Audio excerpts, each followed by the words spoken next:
Welcome, you who are the one we have been waiting for. Welcome to Connect the Dots, an organizing tool disguised as a YouTube channel. Connect the Dots exists to help unite us. We unite to build a black liberation movement. We build a mass movement to end the slaughter and suffering of our people and to save the earth. We must be clear. The unity bone is connected to the power bone, is connected to the liberation bone. In our continuing struggle for liberation, these are the first dots we must connect.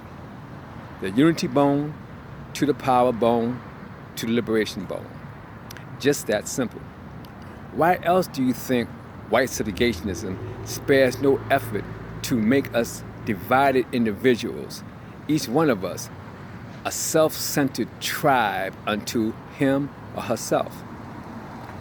Sun Tzu of ancient China was a military genius, the military equivalent of Imhotep or Sheikh Anta Diop.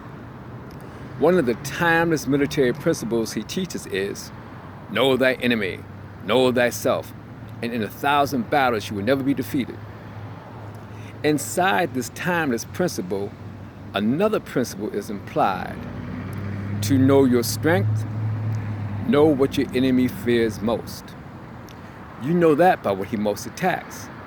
And what has he most attacked than our unity?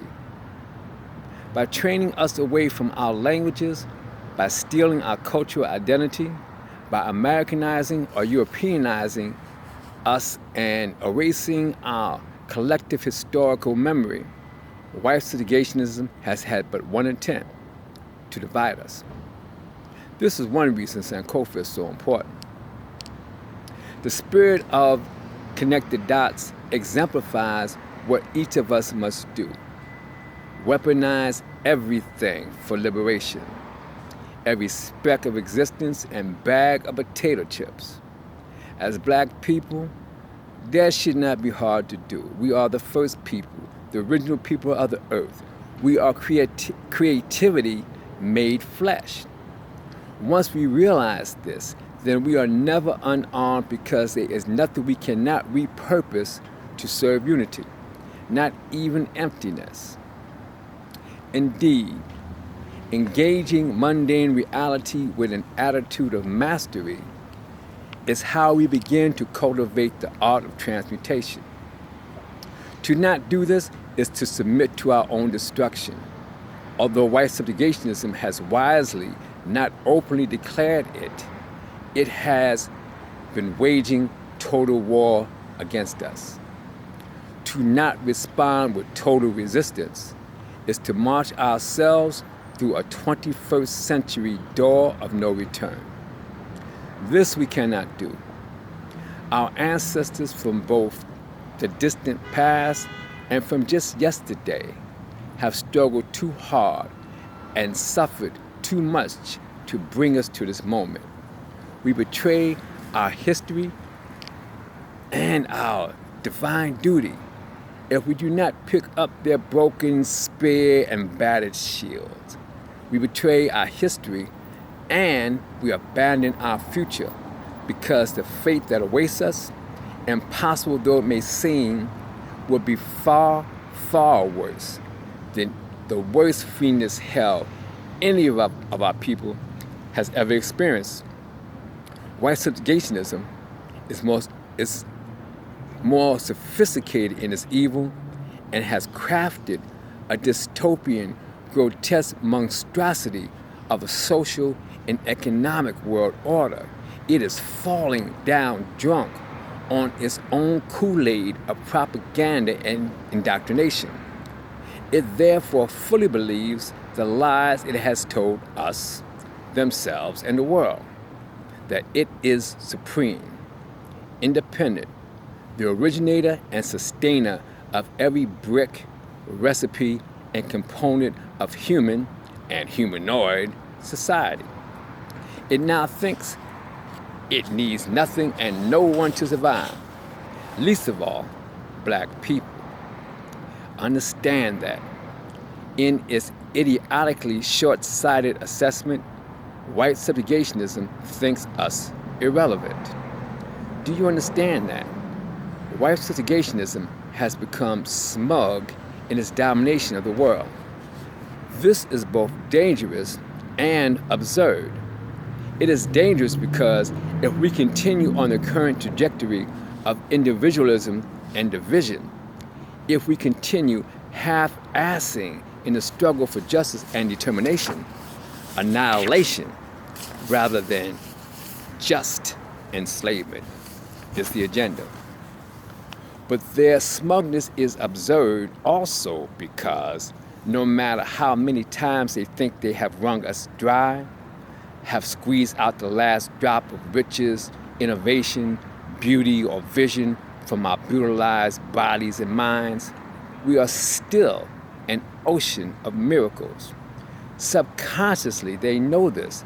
The cognitive dissonant ass idiots know this, which is why they declare us worthless or used up out of one side of their mouths, while laughingly, gleefully, out the other side of their mouths, they declare that they have more, they still have more, and they continue to exploit us. These days, that includes even our spirituality. Anyway, the mutants admit to cultural appropriation, but civilization appropriation of being in essence, is what white subjugation is really guilty of.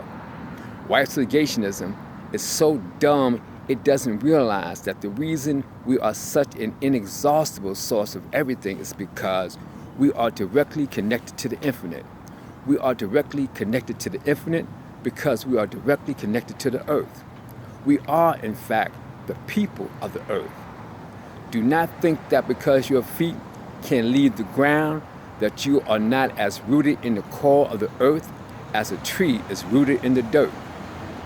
Just as the molecules of an atom are inseparable from their nucleus, even though they are not physically connected to it, we are an absolute part of the earth. We are the black protons, the black neutrons, the black electrons orbiting around our sacred nucleus that is the sacred Mother Earth. We and the earth are one. Our relationship with the earth is absolutely reciprocal. We depend on the earth for our very existence, and the existence of the earth depends on us. The white man, in his vast, profound, and abysmal ignorance, does not see this. He does not see by endeavoring to destroy us because we are no longer necessary for his global economy. He is unwittingly destroying a quintessential link in the sacred ecology of the earth. Thus, black people, first people of the earth, to talk about black liberation, to declare race first, is not a narrow racial focus, is not identity politics. To the contrary, our oneness with the earth and the earth's oneness with us is such that to save ourselves is to save the life of the earth itself and consequently the lives of all humanity. Indeed, the mindless ravages against the earth that result in climate change are not unrelated to the deliberate ravages against our people. To hurt one, us or the earth, is to hurt the other. To save one, us or the earth, is to save the other. So, we will learn in future channels or future broadcasts specific techniques, knowledge on how to unite, how to save ourselves.